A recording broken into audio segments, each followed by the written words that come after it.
Good morning, everybody. We now begin with our first panel discussion for the day.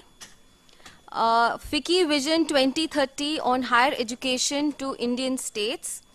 May I request the session moderator and the panelists to kindly come on the dais. The session moderator for the session is Mr. Mohandas Pai, Chairman, FICCI Higher Education Committee. The panelist, Mr. Nikhil Rajpal, Education Sector Leader and Partner, Ernst & Young. Ms. Sumita Davra, Principal Secretary, Higher Education, Government of Andhra Pradesh. Mr. G.P. Upadhyay, Principal Secretary, HRD, Government of Sikkim. Dr. Pramath Raj Sinha, Founder and Trustee, Ashoka University. Professor Rajan Saxena, Vice Chancellor, Narsi Munji Institute of Management Studies and Co-Chair FICCI Higher Education Committee.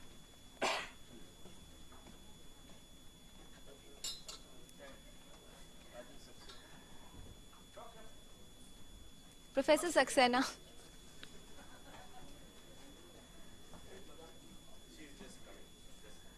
Okay. May I now request the session moderator, Mr. Mohandas Pai, to kindly initiate the session. Over to you, sir. Folks, welcome to this session. This is a very exciting session where we're going to have a presentation of the state's report by Nikhil, who prepared the report along with the FICCI team. 2 years ago, we prepared the vision report for India, and the vision report contained a perspective of what we want to be. And the introduction to the vision report, the actual vision was written by Pramath, who did a brilliant job, because we all decided that we must write a vision unconstrained by reality. Because reality is often very brutal, and reality vitiates our thinking and demeans us. But reality is reality, so today we're going to talk about the reality and see how to get to where we are. And the last year, we looked at progress, and we were more let's say, determined that we need to do something very different to understand the reality better and to make sure that we achieve our vision. So this year we said we must have a state's report, because in ultimate analysis, as a federal unit, India has 29 states, and many of the states are bigger than the countries in Europe. So it dawns on us that we are not one single homogeneous country, which we are not. We are very diverse. We have multiple states, and each state is very divergent. Each state is having its own path, charting his own path, going his own way, doing his own thing, and with great determination. And the divergence between very state is very stark now and very, very different. So if you project forward 10 years, you'll find a very different India. Right now, it's a very different India. And most of us don't understand it because we don't look at data. We don't possibly visit many areas and try to find out what is happening and see the divergence, because we have this mental image of one single large homogeneous country driven from Delhi. That is no longer the reality today. So the action has moved to the states, and this report shows some very startling evidence of how things are in various states. Nikhil is going to explain that in detail. I'll just take a couple of minutes to give some piece of data. For example, we said we should have a GER of 50%. GER is important because GER reflects the aspiration of people who want higher education. Tamil Nadu is 42% already. And maybe Tamil Nadu will be 50% by 2020. And Tamil Nadu is far ahead of others. The whole of South India is around maybe 28-30%. Andhra Pradesh is doing very well. Karnataka is doing well. Kerala is pulling up. And Maharashtra, barring certain areas, is doing well. And Tamil Nadu, of course, leads. The social indices for the South is very different. Population growth, fertility rate has come below replacement rate at 1.8 per fertile woman, which is very remarkable. And then inter-regional migration is happening in a very big way, which Nikhil will talk about. And that's the deep insight that Nikhil and his team brought. Migration from various parts of India to other parts of India, and in the education area. And that means when people migrate from other places, come for higher education to a particular place, they're not going to go back. It's just like internationally, Indians go to other countries, and there are 300,000 of them spending $10 billion a year, every year. and many of them want to reside in that particular area because they get the skill for that particular economy. Within India, we're seeing this migration happening from other states to certain states, and they want to stay in the states, enriching those states. There's a brain drain happening within India, and that should worry the states as states chart out their own growth. And then within a particular state, if you take Karnataka or maybe Tamil Nadu, you find another migration happening to urban areas, to areas of concentrated economic and educational activity. And that itself has its own dynamics because districts which don't have good educational infrastructure are denuded of talent. And with the denuded of talent, certain kinds of high quality industry is not going to come there. The service industry is not going to come there. And going forward, the concentration of human capital is going to be enormous. As is happening in Delhi. Delhi is concentrated human capital from all the regions around Delhi. And this is going to create the impetus for Delhi's growth, maybe make it uninhabitable because of population pressures or whatever it is. But nevertheless, it has its own dynamics of its own. So the social aspect of this kind of a educational movement, the economic dimensions, and then we are trying to chart out what each state should do to reach the ultimate goal of 50% for India, 20 institutions to be in the top 200 for India, and India to be the best place for the world, and to make sure that we become a center for students from all over the world to come to India. And when they come to India and we become a global hub, hopefully, I mean, Pramnath is leading the charge in Delhi. It could happen in certain concentrated areas. So the concentration again going to come from inward flow from overseas. So all these dynamics are happening, and we hope to come out with a report for each state. We have a sample report for Karnataka and for West Bengal, which talks about the strategy they should take. Nikhil's report has certain recommendations, what they need to do in the next maybe 300 days, what they need to do short term, what they need to medium term to achieve the goal. So in short, there is great growth happening in this area in the states. The states are very different. There's divergence. The divergence is going to expand. And honestly, Middle India is a worry. UP, Bihar, Middle India is a worry. 30% of population resides there. And the gap between them and the south is enormous. The gap between them and the west is growing and enormous. And the gap between them and the east also seems to be growing, is enormous. Northeast is in the category of its own.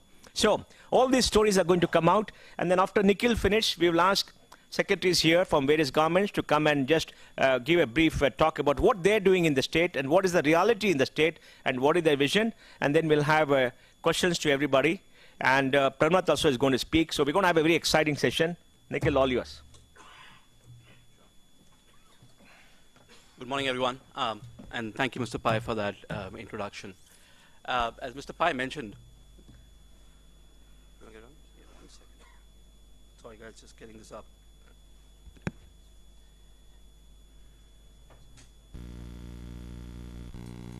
Yeah, so I think, again, thanks for the opportunity to be here. I think we've been speaking about transforming the higher education system for a while, and I think it's great to be here with people who are either directing policy or leading the charge from the institution side. I think what we did is we partnered with FICCI to build the vision for higher education for India 2 years ago. And as Mr. Pai mentioned, this year was about really taking it down to the state level, really understanding the realities at the state level on the ground, because India is not homogeneous and every state is very different. And every state has a very different starting point and different challenges to what they need to do.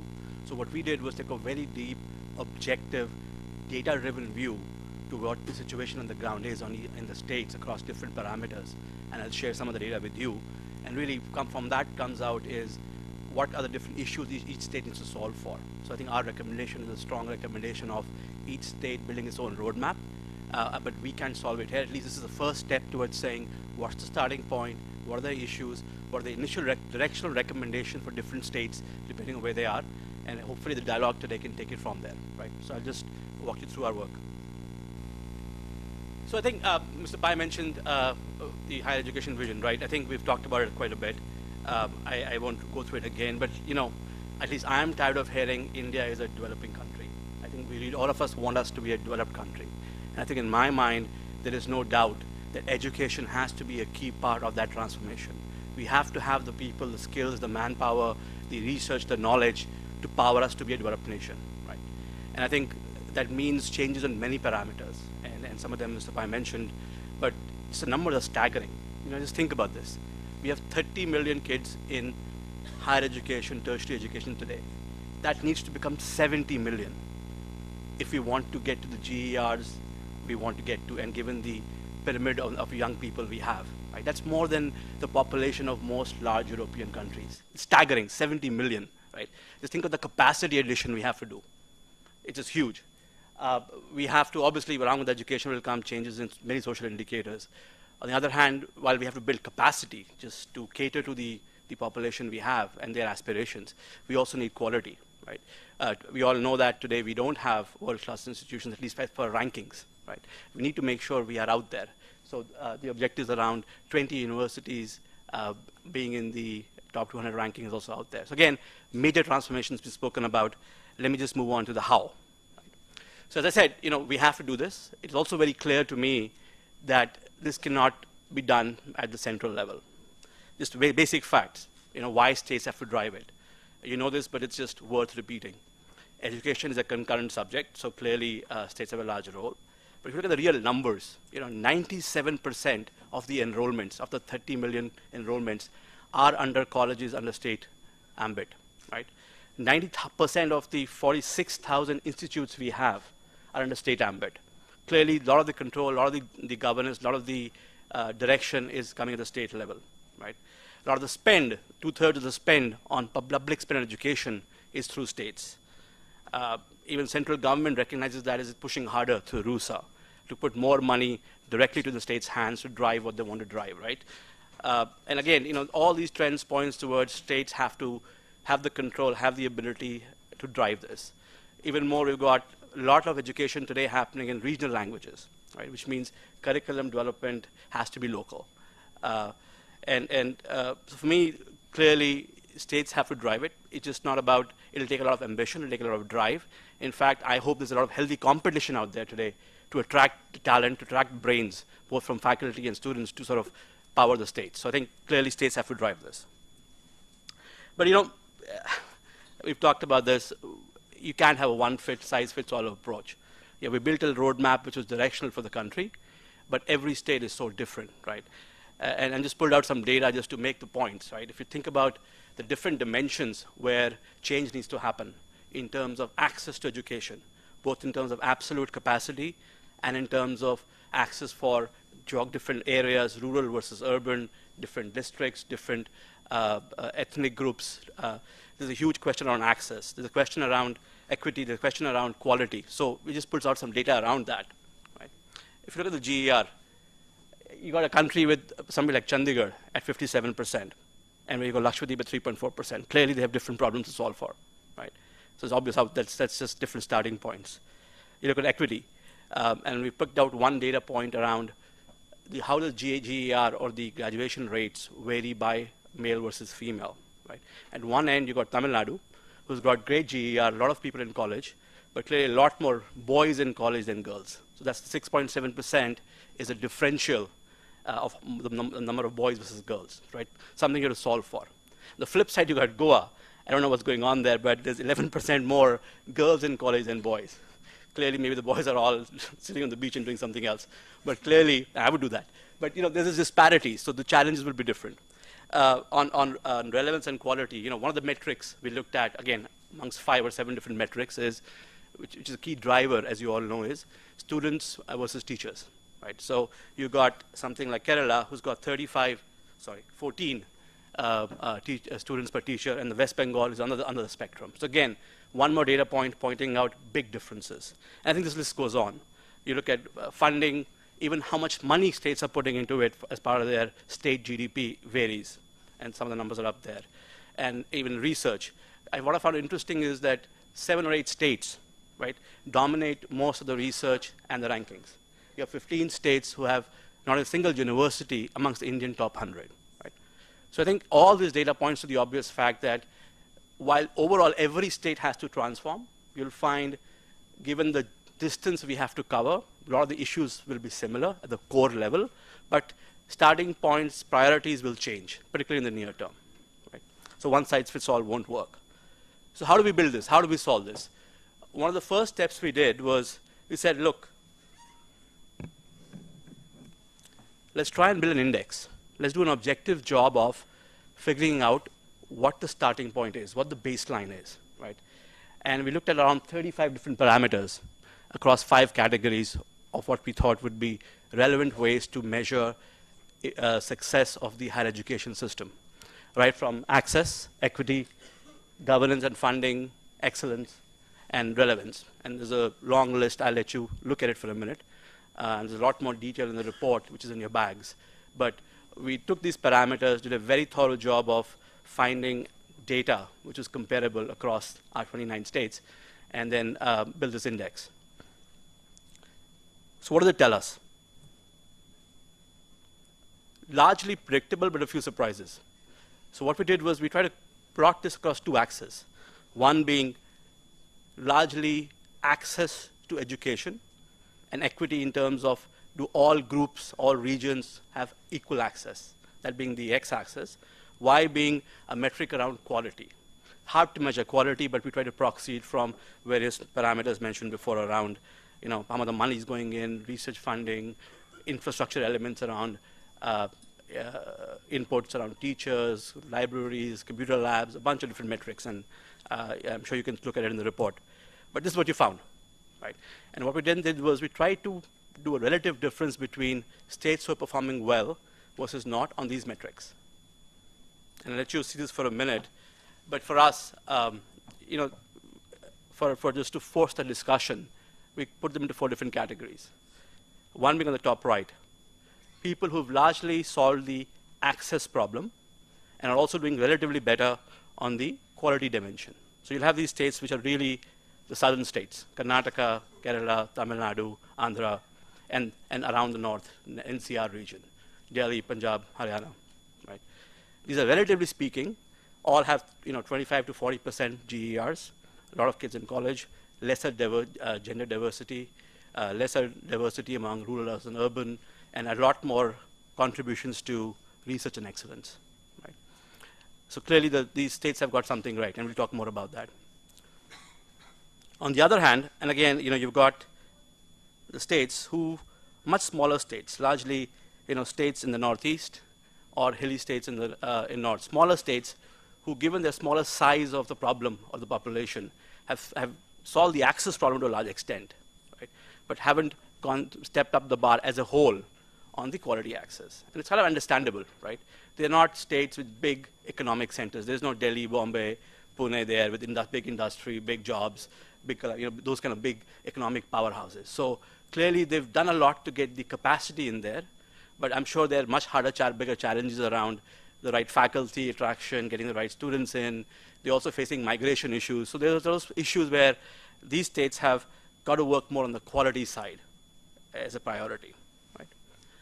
Then you got states on the left, the heartland, the big states, the Gujarat, Maharashtra, West Bengal, UP. And some of these are surprises to me also. You think Maharashtra with Bombay and Pune being centers of learning would be somewhere else, right? What you find is, yes, they've got a lot of capacity. Yes, they've got great institutions of excellence. Gujarat is IIM Ahmedabad, MICA, lots of them, right? But given how big they are, there's still challenges of going deep enough. There are many districts there where there's not enough access to education.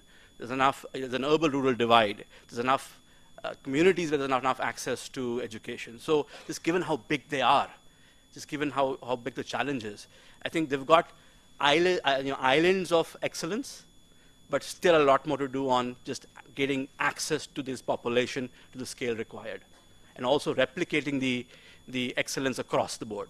So it's a very different starting point again, the top left. Then you got the bottom left. I think this is all relative. It's just scale to show differences, but clearly the challenge is much bigger here. And these are the states as a whole in India who have a lot more to do in many factors and economically, right? I think these guys, for us, they have to, there's a lot of opportunity there. No reason why they shouldn't change dramatically, but they've got to rethink, restructure how to approach the education system. There's massive change required around both capacity, equity, and excellence, right? So the size of the problem is much bigger, and they have to think very differently and innovatively to solve for it. So for us, again, I have not tried to take you through the data because that would be an eye test of 35 parameters. It's all in the report. I encourage you to look through it. There'll be lots of surprises there and interesting anecdotes. But broadly, this is the way the world looks, the states look today, right? So where do we go from here? I think what we attempted to do was we have a roadmap. And our strong recommendation is each state needs its own roadmap given its starting point, its priorities. But you know what? The transformation is big. You know, we all know we need to transform across the board. So for us, there's some core action points which won't change, right? And they're largely around just more capacity. Sorry, shouldn't be doing it. Just more capacity, finding capital-light models to get people in the doors of education institutions, technology enablement, faculty training, curriculum innovation. That will not change. I think every state needs to do that. The leaders need to do it. Tamil Nadu needs to do it. Delhi needs to do this. I think what will be different is these priorities over the next 5 to 7 years for the states, which is the second circle, really around what is differentiated for them to do given where they are today. And thirdly, obviously, state-specific issues. So what we did do in the report is take a first stab at what those state-specific issues need to be, right? Again, this is not the answer, but a directional guide to, given where the states are, what would be should their priorities be, at least to start the discussion, right? So again, for us, if you're up on the right here, you've solved some of the problems already on access and quality. It's really about how do you go to the next level, right? There's no reason a Delhi or a Tamil Nadu or a Karnataka should not aspire to be global leaders in education. Right? There's no reason we should not attract students from other parts of the world. Right? So the ask for them is to do more of what they're doing. Right? Make sure the access is universal. Make sure there's a lot more focus in the near term on building at least 2 to 3 universities each, which can have global standing. Right? Really invest behind that. Really, not just be an island by itself. Help propel industry in their areas. I went to school in grad school in Michigan, and I heard the president talk about their objective. It's really about how do I uplift the greater Michigan area, right? So how do the universities in India uplift their regions? These states have the starting point and the capacity to do that. So that's one point. If you go to the next one, the big states, the heartland, clearly for them this is about, yes, they've got islands, they've got to make this island and they replicate this. They've got to find out, and their challenges vary. Some people have challenges with an urban-rural divide, some with more so northern versus southern, some with certain communities. So really find out the issues, find capital-light way, interesting ways to replicate it, use online, use distance models, build curriculum in local languages, because that can be a big inhibitor for rural areas and population to come on board. Really think differently about what they need to do, right? The people on the right bottom, the people who solve the quality problem. And again, I think just like the guys on the right top right, they've got to find ways to build quality. I think it's going to be harder for them. But again, there've got to be innovative ways to attract faculty. You've got to put a lot of energy behind it. Build some interesting programs to get faculty from the bigger centers to these places.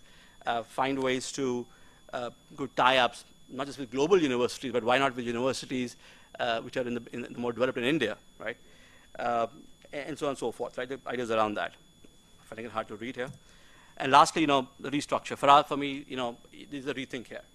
There's no way these states can, in a quick fashion, build physical capacity only to cater to the needs alone. They'll need to leverage all the resources they have, just like everybody else. They'll have to think about capital-light models. They'll have to get private sector in. They'll have to get central government to support them. The challenge is much bigger there, right? And they've got to just firstly solve capacity along with quality. So again, long term, everybody's got to transform all the elements of the education just to get to where we need to get to. But short term, the next 3 to 5 years, for us, these priorities will vary, and it's out here, right? It sounds big, it sounds difficult, but it's been done before. And I won't walk you through these case studies, but in the report, we've got examples where there are countries both small like Singapore or slightly larger like Malaysia, or even states in India, Tamil Nadu, right, or Maharashtra, who solved different parts of the problem. And there's some real learnings to drive from them and how to do it, right? I think just given interest of time, I'll just pause here and say, look, this is a big challenge. We have to solve it. It's solvable. It just needs the right drive and excellence to do it. And rather than me talking more about it, let's have the people who are driving it talk more about it. Thank you. Thank you, Nikhil. That's one very... last comment, sir, just before Yeah, go ahead, go I ahead. just also wanted to just signal out the team in the room who did the work. And Suchendra, Divya, if you're there, if you can just stand up for a minute. Because there's a lot of, I'm sure there are a lot of questions on the data, so they'll all be around to be okay. answer these offline. Vishaka, Aishwarya, thank you. Now I think we'll have the people on the ground with Ms. Sumitra Daura, the Principal Secretary Higher Education for the state of Andhra Pradesh, to come and talk to us about what they're doing, what is their vision, what is happening there, because it's been a state which is at the forefront of development in higher education. You want to go there? Okay.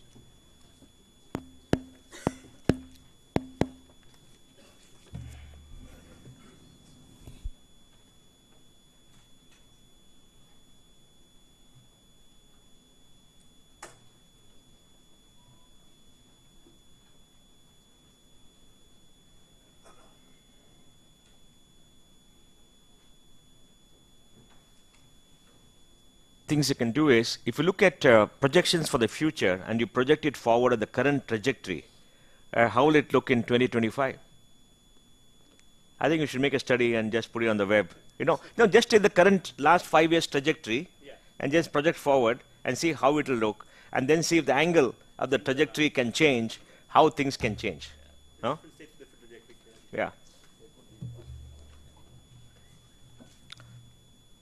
Okay. Thank you very much for inviting me to this summit. I'd like to take the opportunity to very quickly run you through some of the initiatives, the plans, the strategies which the government of Andhra Pradesh has rolled out for taking higher education to where it should be going. Under the visionary leadership of our Chief Minister, Shri Chandrababu Naidu Garu, we have the mission objective of transforming Andhra Pradesh into an education and knowledge hub. I just noted in Nikhil's presentation that we are in the right side, upper right side in the leadership, and the 4 initiatives which have been recommended are something which we have imbibed into the vision and the mission objectives. The vision for the state of Andhra Pradesh, as you can see on the left side, is to become one of the best performing states in the country by 2022-23 and the best in the country by 2029-30. We have a vision document for that. On the right side, you can see higher education, the vision being to transform Andhra Pradesh into a global hub of education and knowledge.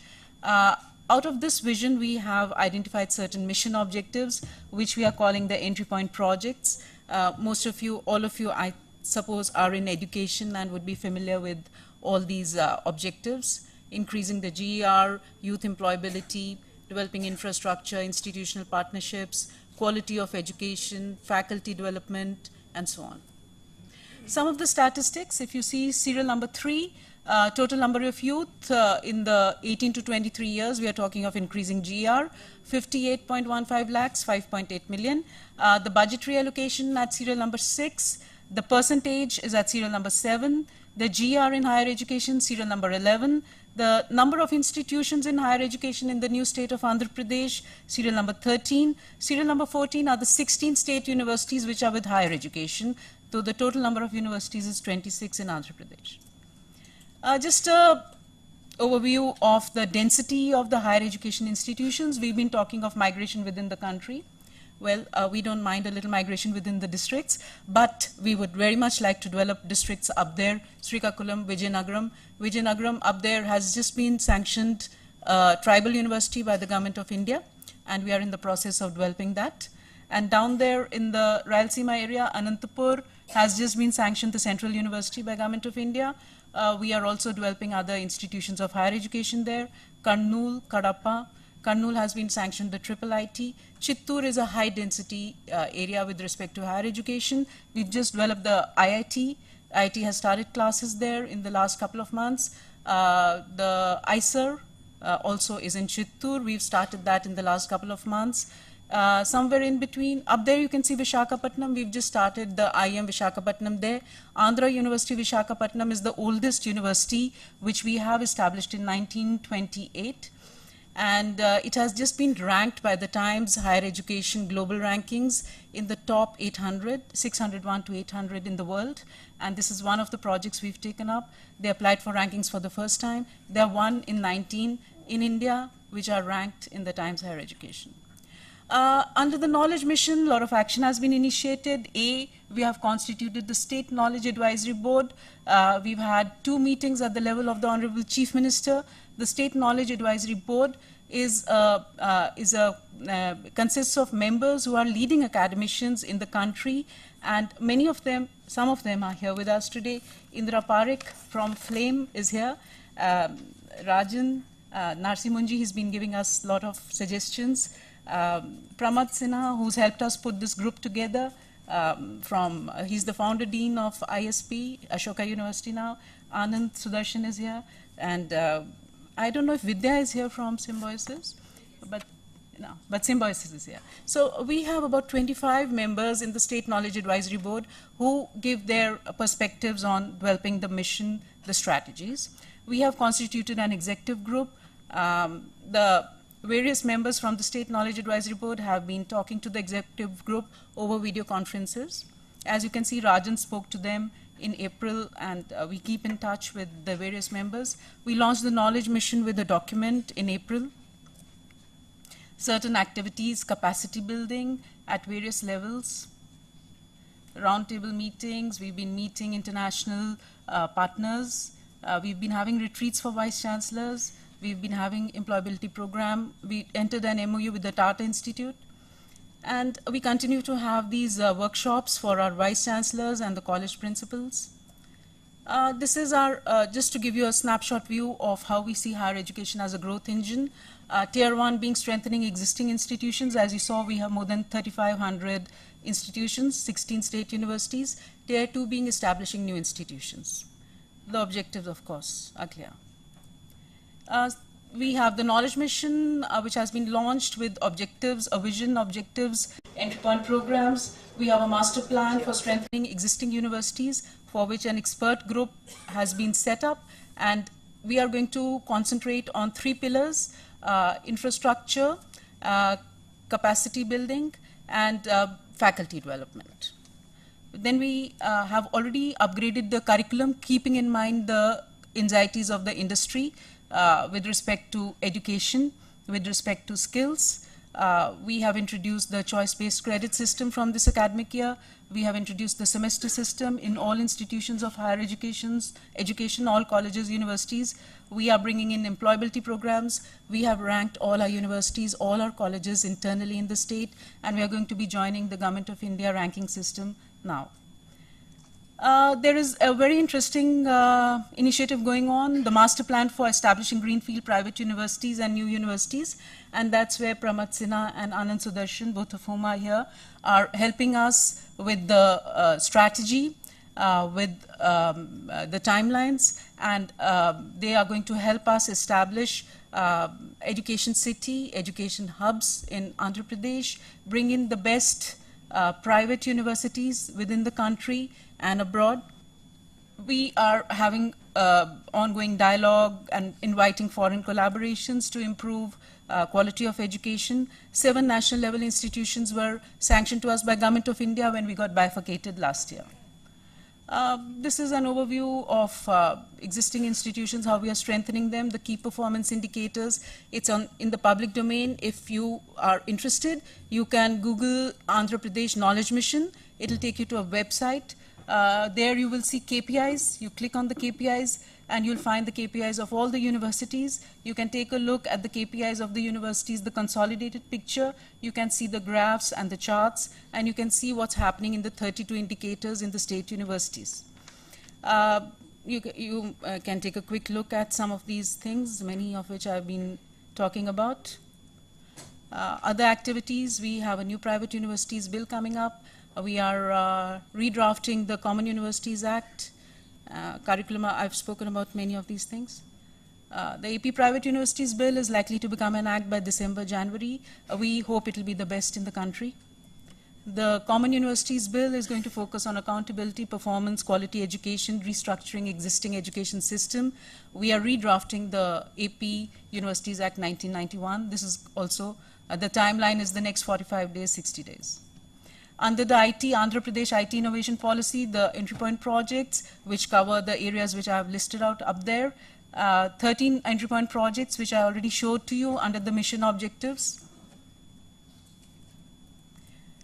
This is again the Tier 1, Tier 2 division. Tier 1 being improving existing institutions. Tier 2, we just spoke about the 7 institutions sanctioned to us by Government of India. 5 of them have started classes, and these were sanctioned to us last year. Private Universities Bill I've spoken about. The new Universities Bill is the Common Universities Act I just spoke about. Education City we are going to develop in Visakhapatnam. The land has already been identified. We've started multidisciplinary committee meetings on how to have the best education city with common facilities for the investors who will be coming in. This is the three-pronged approach we have to Tier 2 to bringing in greenfield investments. The legal institutional framework will be through the Private Universities Act, the timeline being January 2016. We do hope it will be the best in the country. It was already put in the public domain for 1 month. Suggestions have been received, and we are going to put it up to the AP Cabinet now.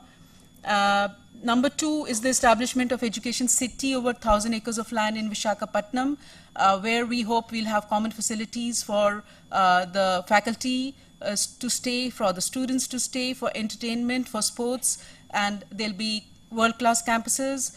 There should be medical facilities, international schools for the children.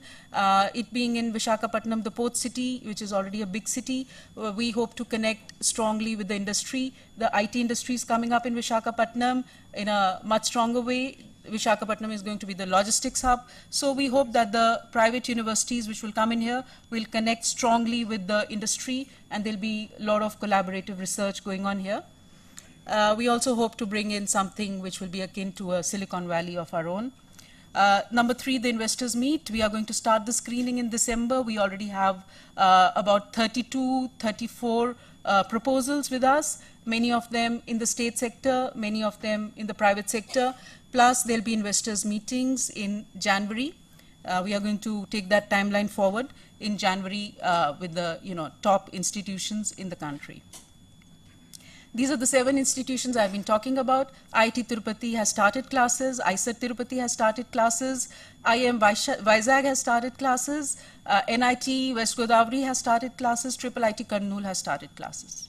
This is what I already spoke about, a project for the first time. Andhra University applied for international rankings, and there you are. It has been ranked 151 in the BRICS and in the 601 to 800 in the Times Higher Education. The ranking has been done for all the higher education institutions. You can visit the Knowledge Mission website. This is just to view some of the graphs. I've taken 2 pictures just to show you what you'll find on the KPIs, key performance indicators on the Knowledge Mission website. All the universities are ranked as per results, as per the Wi-Fi facility, as per the research collaborations going on, as per the international students who are coming there, as per the collaboration with industry, as per the internships the students have with industry. Like that, there are 32 parameters which reflect the national education policy and what FICCI has been talking about. We have a parallel degree program in employability skills, and here we do hope a lot of industry will come in with CSR to adopt colleges. This is for 100 government degree colleges. We are starting the work. The training of trainers is starting this month with Tata Institute of Social Sciences. 30,000 students will get, at the end of 3 years, a parallel degree in employable skills of their choice. This is the funding. We envisage 650 lakhs coming in through CSR. There's going to be a meeting we are planning this month, which our Chief Minister will share with the industry to attract CSR. We are also planning a career employability summit with the help of CII at Visakhapatnam, where we'll enable interaction between industry and the faculty and students, so that the industry gets students who are more prepared from employability point of view. We are organizing a demo day in December, which will be a collection of 1,000 startup ideas from all over Andhra Pradesh. The very best will be judged by a panel of industrialists, NASSCOM, CII. We have a lot of collaborative programs. Some of them student exchange, faculty exchange, research programs, dual degree, twinning programs. We have a very successful twinning program, dual degree program with BTH Sweden and JNTU Kakinada. Some of the foreign collaborations which are underway with the United Kingdom, with Australia, 5 projects. With Singapore, we are starting faculty development and also key performance indicators and transformation in Andhra Pradesh. There's a proposed collaboration with US for incubators. We've had a meeting with 10 foreign missions in Delhi on 24th September, and we have noted down where they're interested in working. We've enabled an interface with the university vice chancellors. EduGrid is just a project we've put up to Government of India for standardized portals in the universities. Thank you. A very remarkable presentation with foresight, dedication, vision, and I think Andhra Pradesh Madam will be a role model for the whole country. You got it right, and we'll be very happy to work with you to realize your vision. I think we should we should go together to every state in India and make this presentation and tell them what Andhra is doing. Thank you very much for this presentation. Now we'll have Mr. Upadhyaya, who is Principal Secretary for Education in Sikkim, talk to us about Sikkim and what they're doing there and what is the reality there. Thank you. Good presentation. Great work.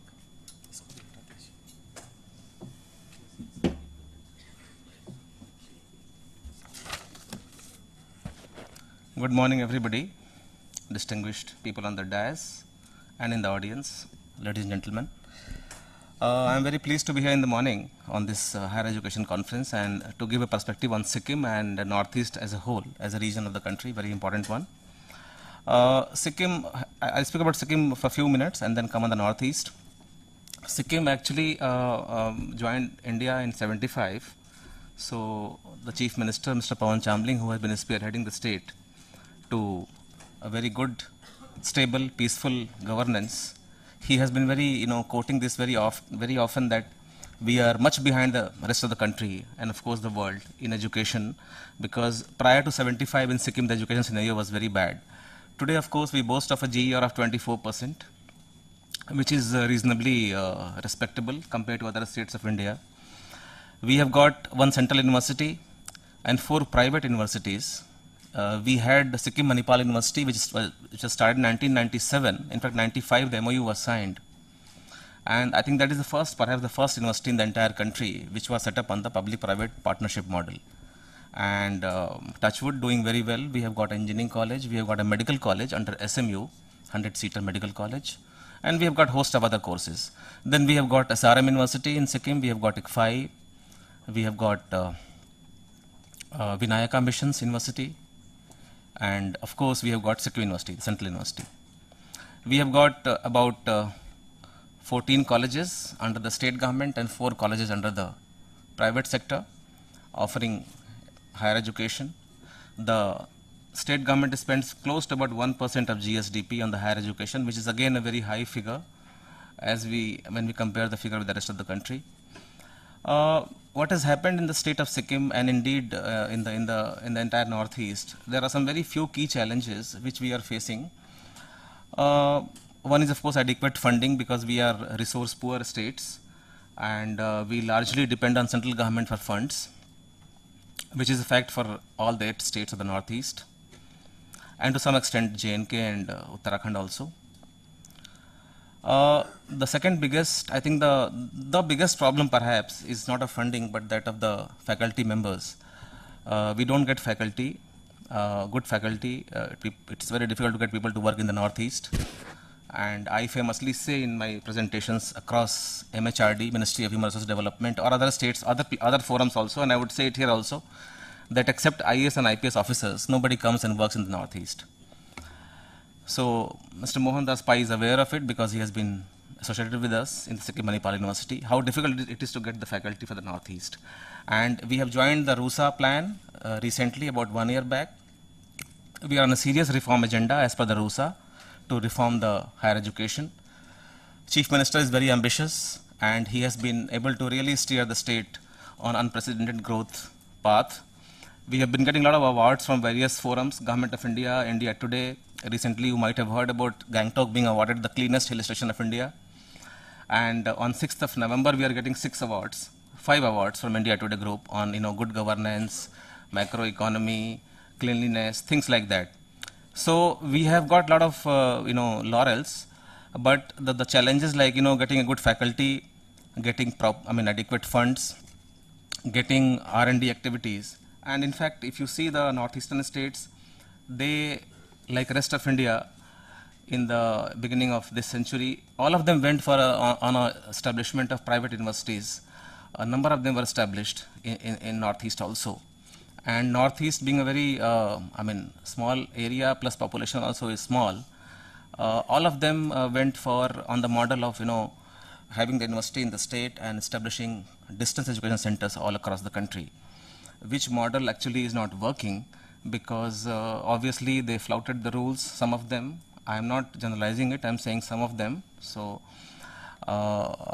and the commercial model which was actually supposed to have worked is not working anymore because UGC has come down very heavily on them.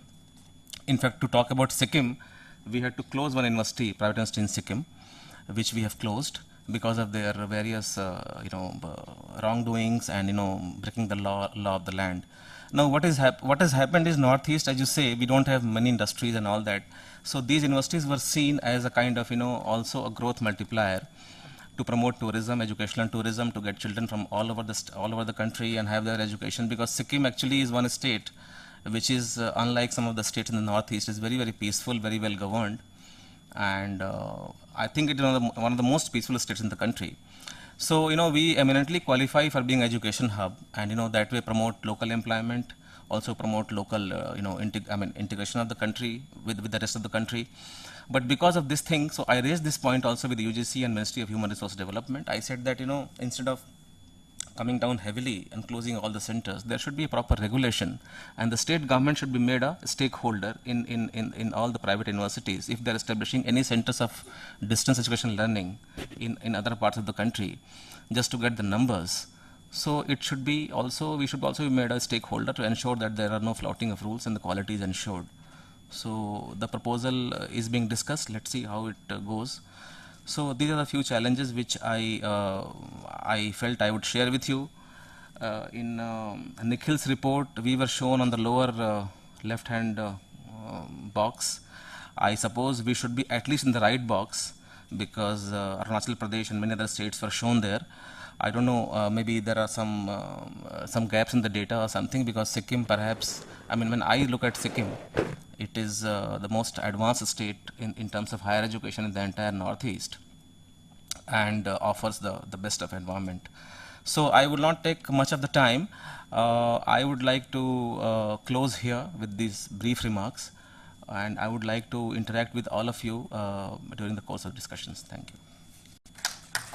Thank you, Mr. Upadhyaya. That's fascinating. You obviously work in very challenging circumstances in the state, and I hope your airport comes up so we could fly to Sikkim every now and then.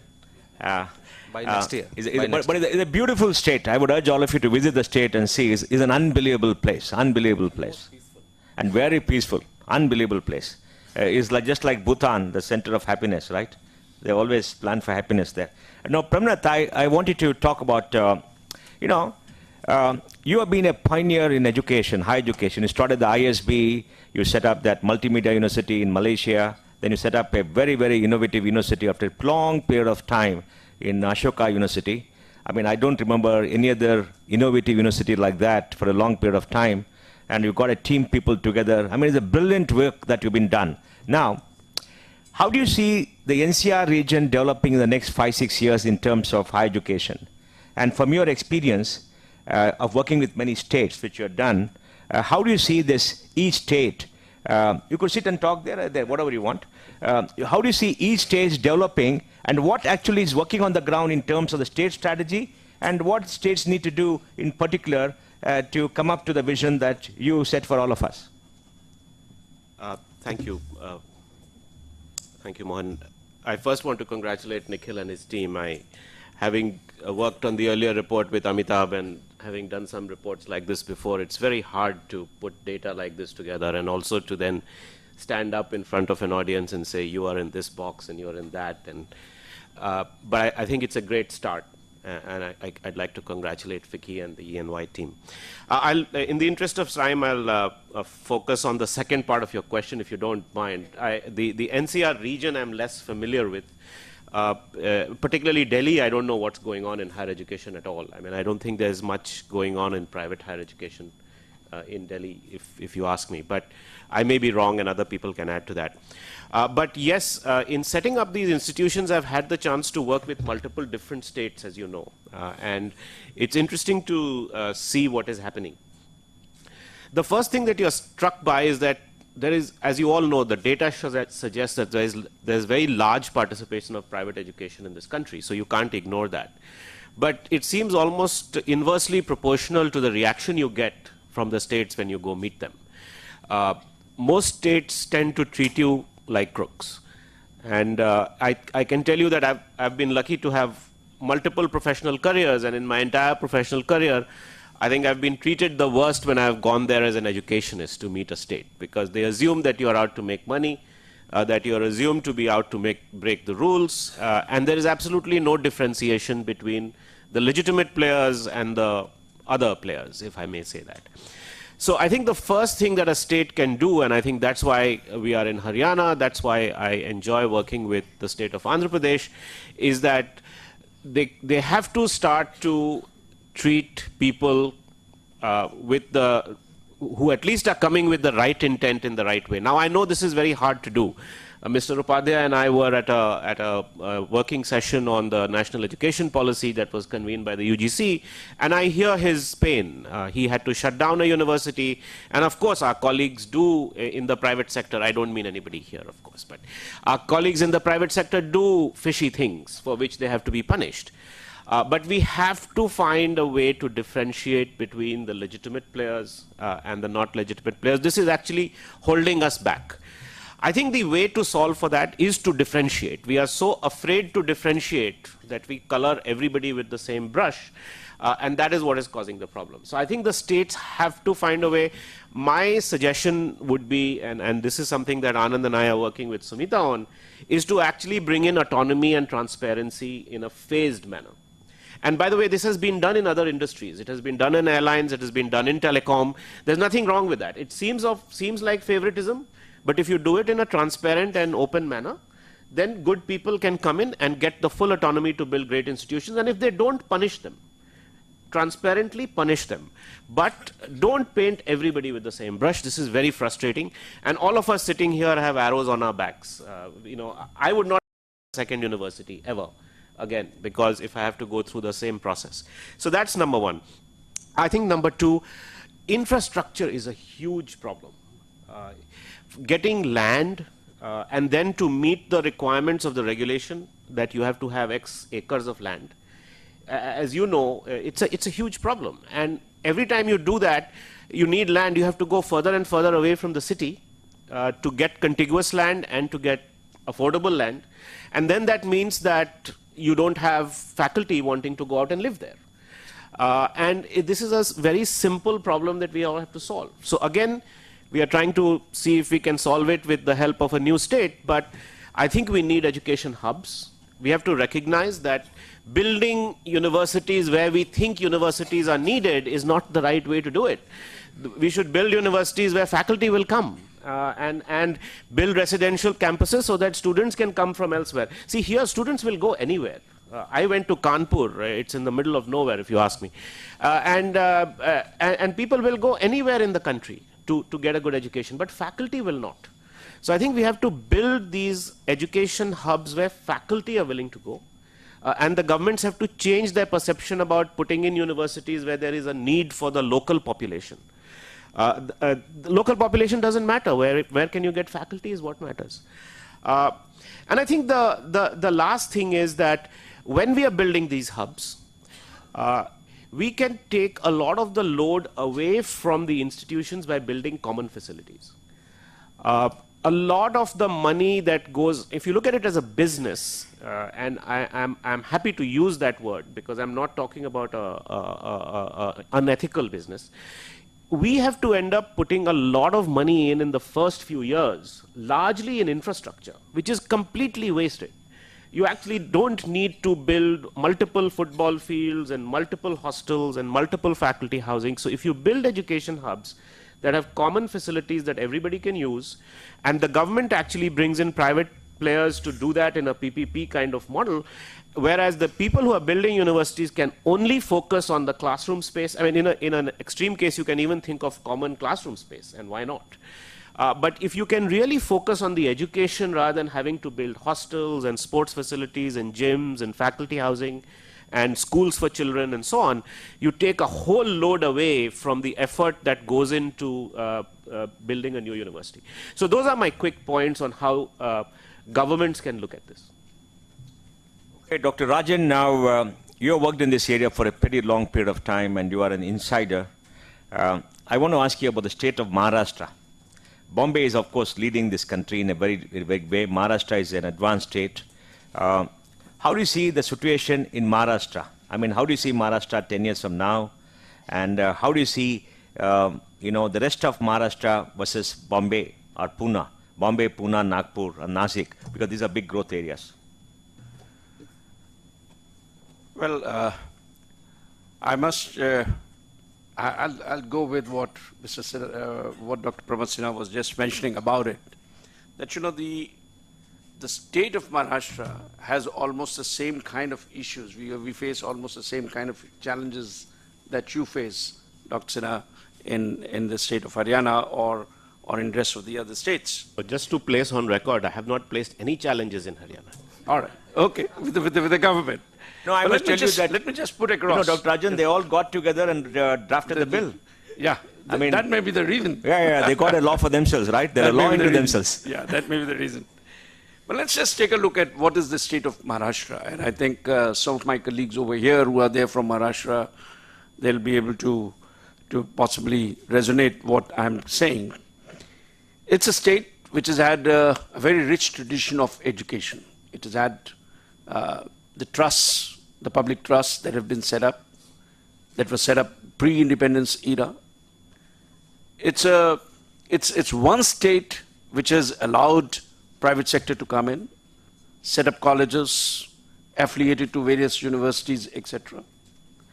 But when it comes down now to regulating, and this is the more recent kind of a change that we have seen, there seems to be a kind of a suspicion with regard to the private sector. That the moment you are a private sector and the moment you go to the, let's say, the ministry or you go to the director of technical education for any of the kind of proposals, invariably the first kind of a suspicion is that you are making the money. Now, that's something which I think really takes away the entire spirit of education, and I think there is a need today to create a discriminatory mechanism. There are institutions, and I'm not going to hold the brief for anybody over here, but there are institutions that may be doing so. And as Dr. Sinha said, there is a need today to create that kind of a differentiation. Institutions that have been doing well, who have the clean records, need to be supported much the same way as, let's say, any of the other state government initiatives are.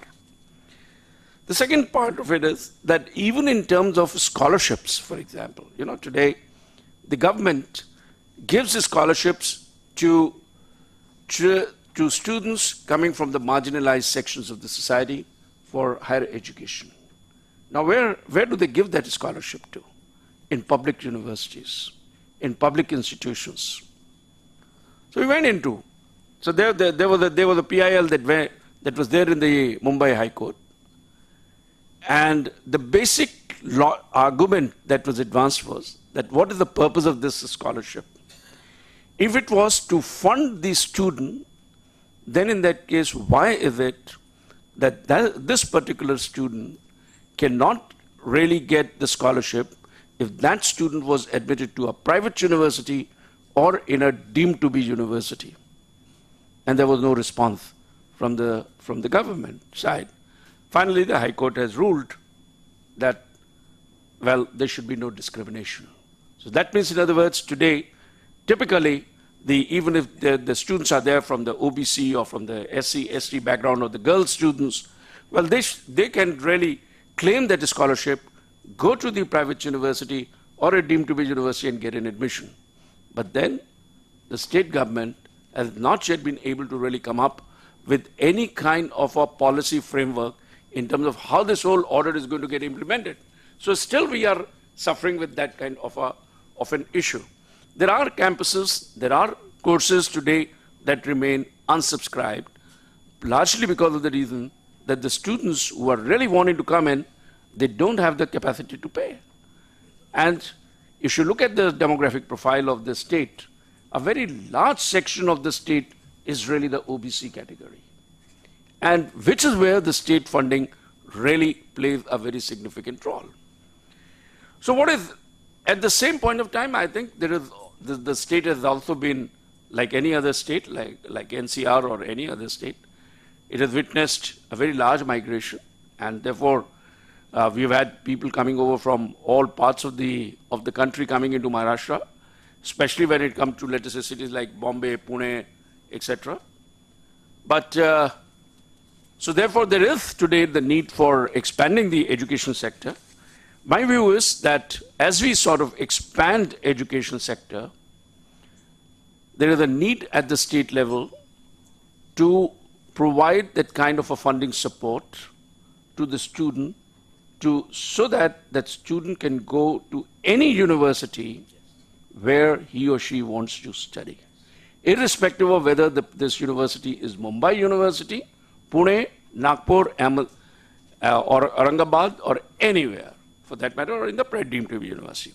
Second, I think in the new education policy that the state government is working on, one of the kind of suggestions that some of us had made to the state government was that there is a need today to support at least 10 universities in the state to make them global universities, to make them one of the top 500 universities. And these could be in the public, and these are also could be in the private sector. And these are clearly visible kind of institutions. These are not institutions where you are going to be starting afresh. These are institutions that have had very, very rich tradition of education. They are the universities in Pune, there are universities in Mumbai, there's Nagpur, or for that matter, let us say, the Tata Group institutions, the Tata Institute of Social Sciences, or the Tata Institute of Fundamental Research, Symbiosis, LMIMS, some of those kinds of institutions that are there, they really need that kind of a support, in the sense that in terms of the fee fixation, if they stop intervention, then I think there's a lot that can happen. At the same point of time, in terms of the policy of not discriminating between the private and the public, I think a lot more can be achieved. That's my take on that. Thank you, Doc. That's very insightful. Now, I just want to ask a question, then we'll come to the audience. Nikhil, if you look forward 10 years, which state do you think is working on the quality aspect, on globalization, on having tie-ups with overseas universities, and who do you think will succeed? Just give the names. Let's be honest about it, because we need to have role models.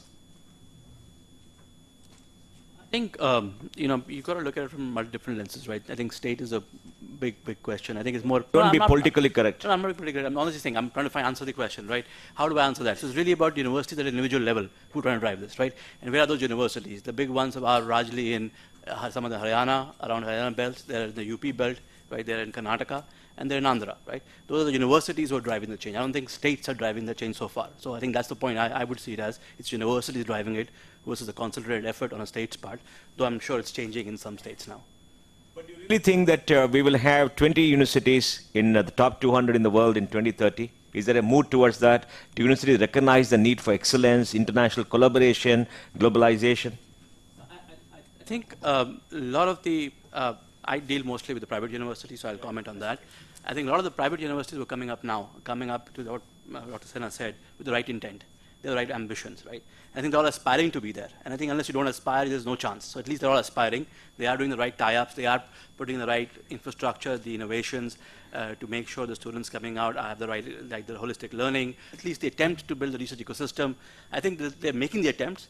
Will we have 20? I hope so. But will it? Maybe not. Pramnath, you gave the target. Now you tell us whether it's actually going to happen. What is your view? I would like it to happen. I think it can happen. The interesting thing, Mohan, is that for the first time in the last 1 year, I have had discussions about autonomy. Now, you were not at that meeting. Anand very bravely brought up autonomy at a MHRD meeting, which Shobha and I were at, and he got eaten up. But in the last 1 year, at the PMO, at the MHRD, and at the state levels, people have started discussing autonomy. Yesterday, you heard the AICTE chairman talk about autonomy. The core report talks about autonomy. So I think there is at least something is starting to move. And I think it's very well known that unless you give universities autonomy, they will not succeed. And you know this, we all know this. So I think the fact that we are talking about autonomy, if we can get that done in the next 2-3 years, and everything takes time in India, we know that. If we can get that done in the next 2-3 years, then I think 2030 is possible. Because the force of the humanity in this country is going to drive this change. I mean, we will never have, in the case of the history of the human race, educated so many people in higher education, and so many motivated, bright people in this country.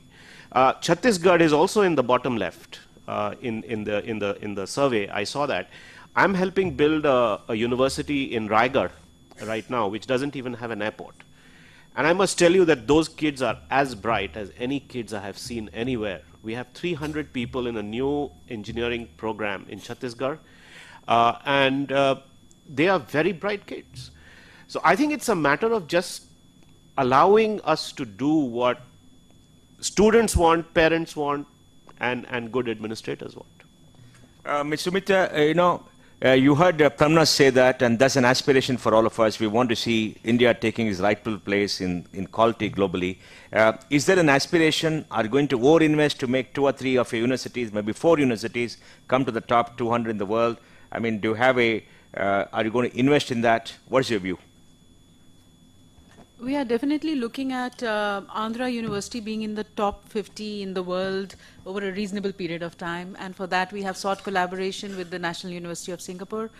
But I do think that if we are aiming at such things, we do need to build leadership qualities in the vice chancellors and have a faculty, a mindset change in the faculty, and a lot of worry is required. We need to see our universities worried. What is happening today? Paranoid. I wouldn't say paranoid. Worried. Business word. Paranoid about survival, about growth, competition. Today, National University of Singapore is #1 in Asia, but they're worried. They're worried. Because they want to do better and they don't want to lose that position. I would be very happy as Secretary Higher Education to see the Vice Chancellors worried. Are you going to light a fire under the chair? You should. As Secretary, you should. To make them worry. Well, we are trying to motivate them. And it's good, the capacity building exercises, we are inviting so many people. It's having some transformational change, but... Okay. Dr. Rajan, now tell me, in Maharashtra and in the areas you work, do you see this drive towards excellence, to globalization, to be the best, that undying passion in them to say, I want to be the best? And like Madam said, this worry that, you're losing out and we have to catch up. Mohan, again, my comments are going to be in the context of the private sector. Of course. Because I've had the opportunity of working in the private sector in Maharashtra. I think that kind of a sense of anxiety, that kind of a need to grow at a much faster pace, for 2 reasons. One is to respond to the new demographic challenges that are there. And therefore, we want to create new education models. We want to reach out to a larger segment of the population through campus strategies, through physical campus strategies, at the same time through the technologies, delivering the programs through, let's say, in an online kind of a learning mode itself.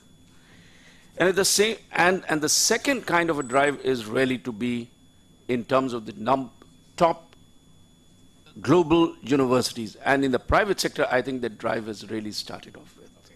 And I'm aware about some of the private universities where this kind of a discussion is really going on at this point of time.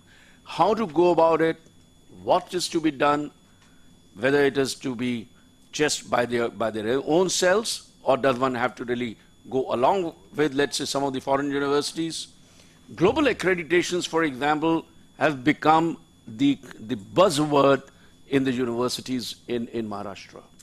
And that, I think, will be really the way forward.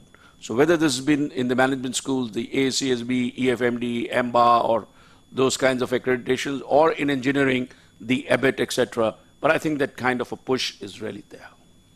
I think that's brilliant. I think it's a message to all our overseas partners that concentrate on states and institutions. And I think we should forget about this great amorphous body called India, because India really is in the states. Mr. Upadhyaya, you are a very small state. You have severe challenges. We all know that. But I think you have an aspiration to reach the top. And as a very young person, the youngest person on this panel, I mean, we'll ignore Nikhil for a while. You're very passionate. You've been secretary. I mean, are you going to drive this change in your state too? Absolutely. In fact, as I mentioned earlier, I mean, the state government is very serious about it. The Ministry of HRD has recognized our efforts about higher education scenario in the state. We have joined RUSA. And I mentioned about SMU being established as early as 1995 in PPP model. I mean, that indicates the desire and the thing on the part of the state government. Chief Minister has been saying very famously when he addresses the school children, the college students, that we have joined in 75. We are so many years behind. The first university, he quotes some university in Italy, which was established in 1919 AD or something, and we are so many years behind them. Our first university came in 2000. I mean, state government university, central university in 2007. So we are much behind, but then at the same time, because of good governance, because of very, very sincere and keen desire on the part of the state government and a good team, especially at the state government level, I think we are very confident, and we want to put up a very good example before the country that a small state like Sikkim can do so well. Brilliant. Yeah, Doc.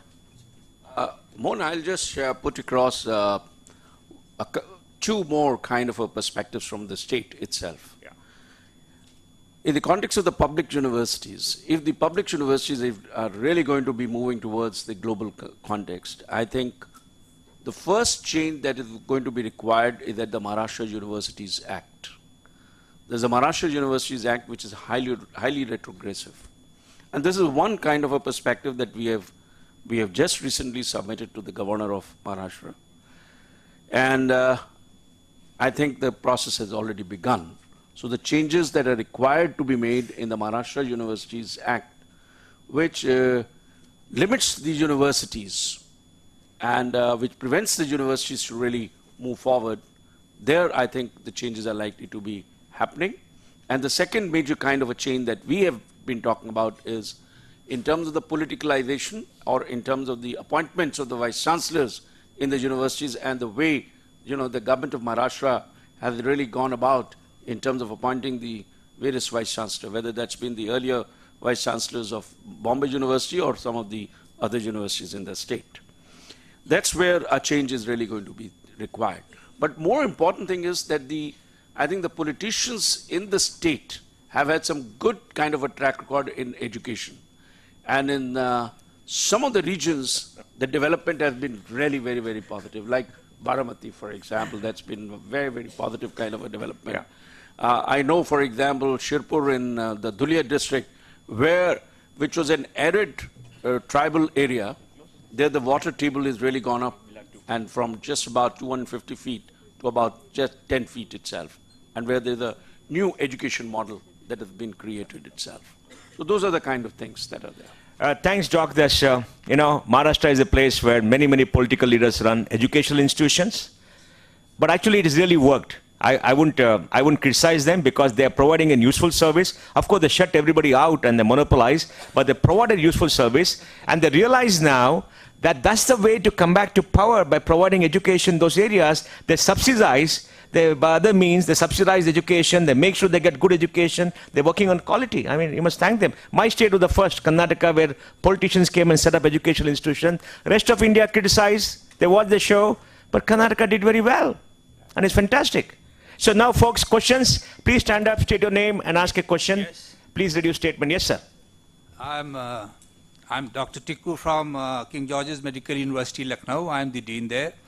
I would agree with Dr. Sinha, what sir you had to say, that to make progress in higher education, we have a body here in our country which lays down the rules, how a university or a college institute has to be, the basic rules to to meet these rules. Now, say 20, 25 years ago, there were no such, stringent rules. And we were having colleges in very, very small structures, maybe in houses also there were colleges. So people started objecting, so these rules came. But now this is the other extreme of the rule. 5 acres, 10 acres of land, where you will get it? How much cost? The person has to say, so these rules, somebody has to amend these rules. If we have to make progress in higher education, the university has to come up in higher, multi-story structures. And all those facilities which... City universities. Yes. Urban university, yeah. Yes, so that is the need of the hour, I would say. Okay, Thank sir. you. Yes, sir. You wanted to say something. I'm Chaudhary from College of Engineering, Pune. I have some slightly different views than Saxena sir has said. Maharashtra, to my knowledge, is only, besides Andhra, is only the state which supports private education in a great way.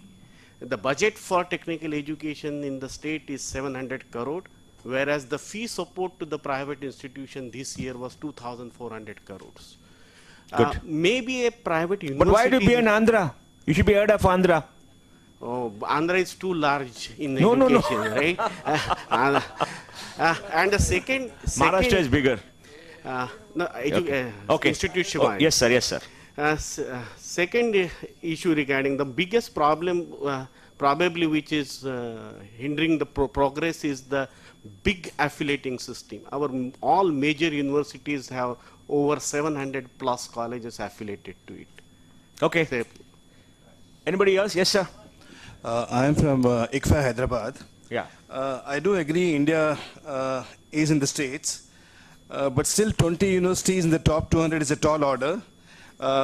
Without center support, it's not possible. In the sense, just like you have Maharatnas, Navaratnas in industries where autonomy was given, so the center has to identify some 50 universities all over the country. Brilliant idea. And handhold them, and together with the states, they have to do something for them. Brilliant idea. Mr. Jaykaran from Kerala. Actually, Mr. just on Jaykaran? that, you know that the center Mr. has Jaykaran? just started a program on that. Mr. Jaykaran? Yes, Where? I'm here. Oh, you're there. Okay. Well, 1 minute, sir. I would like Mr. Jaykaran to... You're supposed to be here, but you choose to be out. Yes. Okay, because, please. Any comments about what you're doing in Kerala? No, Kerala is doing great experiments at different levels. Like we have started with students 3 years back in developing skills. It's called Additional Skill Acquisition Program. It's an ADB funded program. And we have tie-ups with industries. Like we are recruiting something like 30,000 students from different campuses, giving them additional skill. Like people are getting skilled in different sectors, and we are closely associated with sector skill councils as well.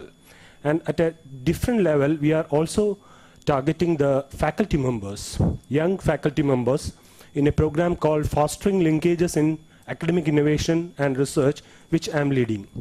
Now, this program also started 3 years back. The idea is to shake the young faculty members, to pull them out of the conveyor belts, which will take them right to the point of retirement in which they are moving. Now, we are giving them pedagogic training as well as training in research skills, both in the country and outside the country. Now, the most advanced training that we give is what is called the internship. It has been modeled just like the ancient Gurukul method, where we put one faculty 1 month just to work shadow. That's brilliant. That's brilliant. Yes. I hope the IITs do that. That's brilliant. Yes. Because we have sent 30 faculty members to different UK universities over the last 3 years. And the most important thing is, just like Vizag, we are planning to have an academic city in one of the 3 cities in Kerala, and it is called the Kerala Academic City, and we are going to hold a summit in Kerala in January 28-29, which will draw the contours of this academy. The initial process. But won't take Andhra, please, okay? You should be first. And one more thing, we have put in place the credit transfer norms, and we have set up an international relations group. So initial things are set. Now we are looking forward to January when all the players will come and talk to us. Thank you so much. Brilliant, brilliant, sir. That's wonderful. Very happy. Yes, sir. No, there. Yeah. Back. Yeah. Go ahead, back. Yeah. Ajit Mathur from IIM Ahmedabad. I'm intrigued by Pramad's remark that he wouldn't ever like to build another university. The institution building is an act of faith in the ultimate respect. So I'd like to hear from him why he wouldn't want to build another university, because those of us who have stepped out from our roles in IIM Ahmedabad to build institutions, we have actually put together experiences of institution building in our Golden Jubilee commemorative volume. Each one of us has done that, including me, because we thought that these experiences are worth sharing, that what are the difficulties in India of building new institutions. So I'd like to hear from Pramad why he wouldn't do it, and why doesn't FICCI document such experiences of institution building. Ramnath, we built a new one in Rajasthan. It's a wonder. I mean, it's come up in 3 years. We got 5,000 students. It's fantastic. And the government is so supportive. In fact, I'll tell you a secret. When Vasundhara Raje's government gave the approval, we started work, then the government went away, then the new government came, and the new government came, there's opposition from the same party which gave us, and when the new government was passing a bill, Vasundhara Raje protested and walked out and got the bill passed. They were very supportive. Go ahead.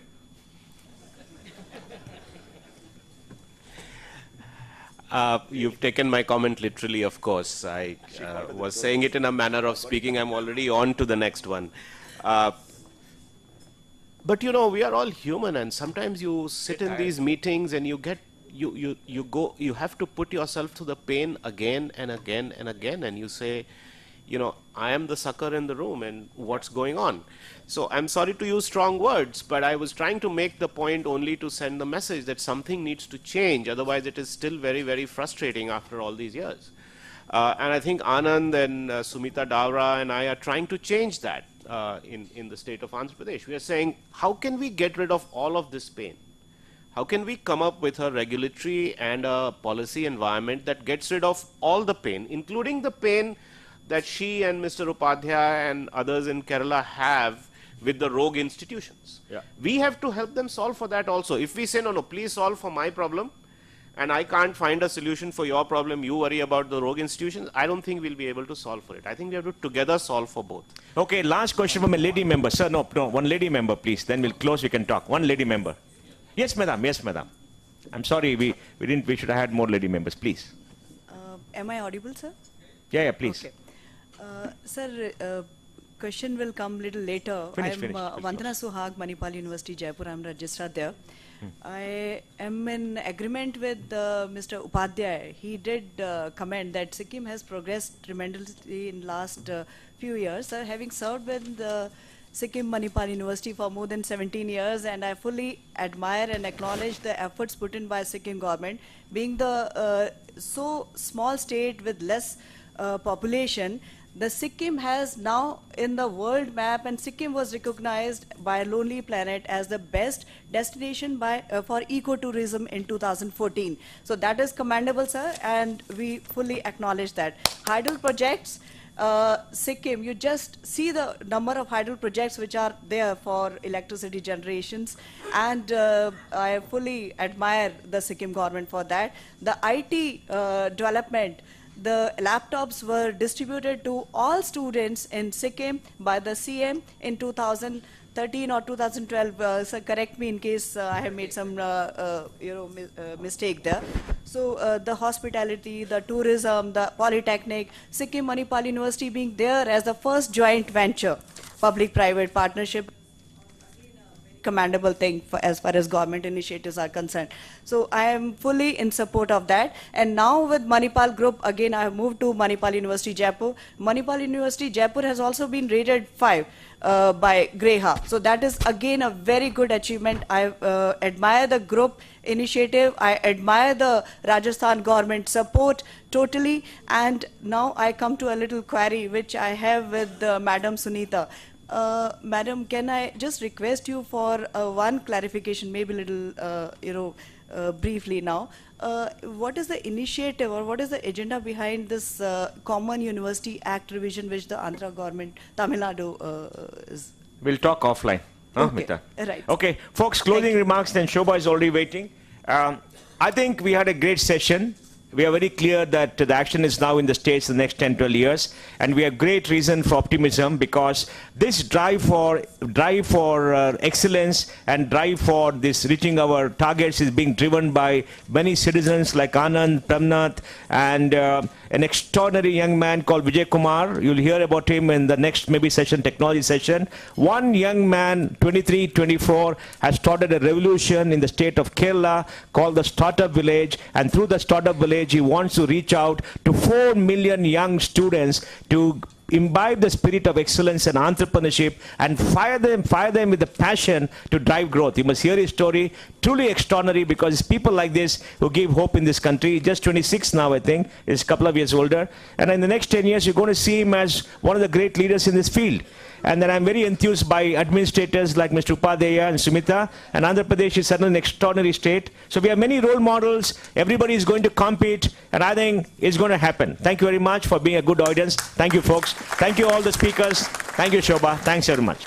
So, thank you so much. Please give a very big round of applause to the dignitaries on the dais. I think this was, again, in 11 years, first time we have done a session on state, which has been really tremendous. So we'll have a quick break for 10 minutes and then reassemble here for the next session. So we have a presentation by the World Bank on the employer satisfaction survey that we spoke about. And then we have the announcements of shortlisted participants for Newton Bhabha Innovation Fund. And then we will move into the session on entrepreneurship and graduate employability.